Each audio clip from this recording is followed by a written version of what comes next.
Science centre near post office Edodi Vadakara.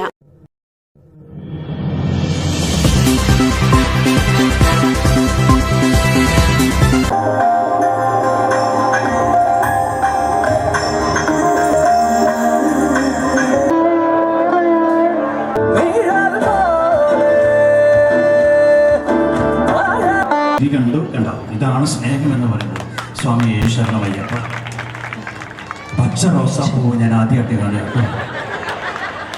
പക്ഷെ ഇത് ഓല കൊണ്ടുണ്ടാക്കിയ ഒരു റോസാപ്പൂ എന്ന് പറയുമ്പോൾ ഇതിന് ഒരുപാട് കൃതിയുണ്ട്. സ്വാമി ശരണമയ്യപ്പ. ആദ്യമായിട്ടാണ് എനിക്ക് ഇതൊരു വലിയൊരു കലാകാരനാണ് ഇത് ഉണ്ടാക്കിയിരിക്കുന്നത് കേട്ടോ. മണിയൂർ തുറശ്ശേരി കടവ് ഗ്രൗണ്ടിൽ നടക്കുന്ന മണിയൂർ ഫെസ്റ്റിന് വർണ്ണാഭമായ തുടക്കം. പരിപാടി സിനിമാ സീരിയൽ താരം വിനോദ് കോവൂർ ഉദ്ഘാടനം ചെയ്തു. പക്ഷെ ഇവിടുത്തെ മനുഷ്യന്മാരുണ്ടല്ലോ, മനസ്സിൽ ഒരുപാട് നന്മയുള്ള മനുഷ്യന്മാരെന്ന് നമുക്ക് മനസ്സിലായി. ഒരൊറ്റ റോസാപ്പൂ കൊണ്ടിരിക്കാൻ മനസ്സിലാക്കണം. അതൊക്കെ അങ്ങനെ ചിന്തിക്കും. ഇപ്പം ഞാൻ നിങ്ങളോട് പറയാണ്, കുട്ടികൾക്കൊക്കെ കലാവാസന ഉണ്ടെങ്കിൽ നന്നായിട്ട് പ്രോത്സാഹിപ്പിച്ചോളൂ. ഈ അടുത്ത കാലത്തെ ഒരു ചെറിയ മോളെയും കൊണ്ട് ഞാനത് ദുബായിക്ക് പോയി. ആ മോളും അച്ഛനും എൻ്റെ കൂടെ വരികയാണ്. മോള് പേരൊന്നും ഞാൻ പറയുന്നില്ല, ഒരു റിയാലിറ്റി ഷോയിലൊക്കെ പാട്ട് പാടുന്നൊരു മോളാണ്. മോൾ ആദ്യമായിട്ട് ദുബായിലേക്ക് വരികയാണ്. അവിടെ വന്ന സ്റ്റേജിൽ അവൾ 3 പാട്ടുകൾ പാടി. ഒരു പാട്ട് പാടിക്കഴിഞ്ഞ് വന്നിട്ട് എൻ്റെ അടുത്ത് മൊബൈൽ വാങ്ങിയിട്ട് മൊബൈലിൽ ഗെയിം കളിക്കാം മോള്. അവൾക്ക് എന്താണ് പരിപാടി കാര്യങ്ങളൊന്നും അവളെ വിളിക്കും, അവൾ പോയിട്ടൊരു പാട്ട് പാടും, വന്നിരിക്കും.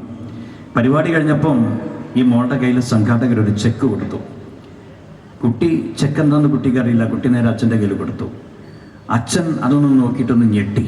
എന്നിട്ട് അച്ഛൻ എൻ്റെ അടുത്ത് ചോദിച്ചു, വിനോദേ, ഇത് മോൾക്കും വിനോദിനും കൂടിയുള്ള ചെക്കാണോ എന്ന് ചോദിച്ചു. ഞാൻ പറഞ്ഞു, അതെങ്ങനെയാണ്? ആ ചെക്കിൽ നിങ്ങളുടെ മോളുടെ പേരിൽ എഴുതിയിരിക്കണേ, അത് നിങ്ങളുടെ മോൾക്കുള്ളതാണ്, എനിക്കുള്ള ചെക്ക് വേറെ ഉണ്ട്. ആ അച്ഛൻ്റെ കണ്ണൊന്നും നിറഞ്ഞു. അദ്ദേഹം എന്നെ ഇങ്ങനെ പിടിച്ചിട്ടേ എൻ്റെ ചുവട്ടിൽ പറയുക, വിനോദേ, ഒരു കേന്ദ്ര ഗവൺമെൻറ് ഉദ്യോഗസ്ഥനായ ഞാൻ 1 മാസം ജോലി ചെയ്താൽ കിട്ടുന്ന ശമ്പളമാണ് വെറും 3 പാട്ടുകൾ പാടിയിട്ട് എൻ്റെ മോള് കരസ്ഥമാക്കിയിരിക്കുന്നത്. അപ്പം മോളുടെ ചെക്കിൽ എഴുതിയ തുക എത്രയാണെന്ന് നിങ്ങൾ ചിന്തിക്കണം. അദ്ദേഹം ഒരു കേന്ദ്ര ഗവൺമെൻറ് ഉദ്യോഗസ്ഥനാണെന്നും ഓർക്കണം. 7 വയസ്സുള്ള കുട്ടി വീട്ടിലേക്ക് വരുമാനം കൊണ്ടുവരികയാണ് ഇത്രയും ചെറു പ്രായത്തിൽ. ഇനി ആ കുട്ടിക്ക് കാലം എത്ര കിടക്കുന്നു? അത്ര മനോഹരമായിട്ട് പാടുന്ന കുട്ടിയാണ്. ഇതാണ് കല.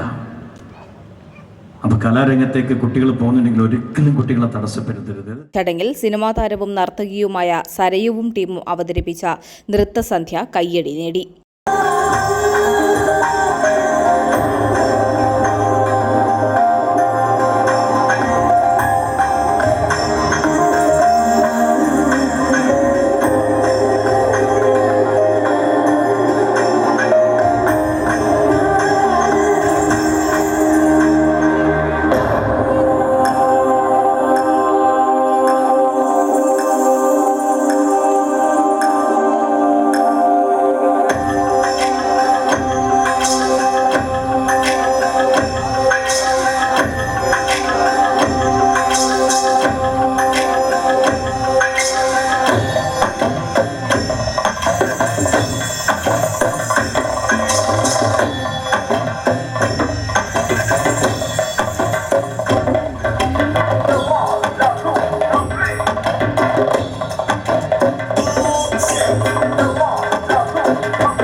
ടാറ്റാ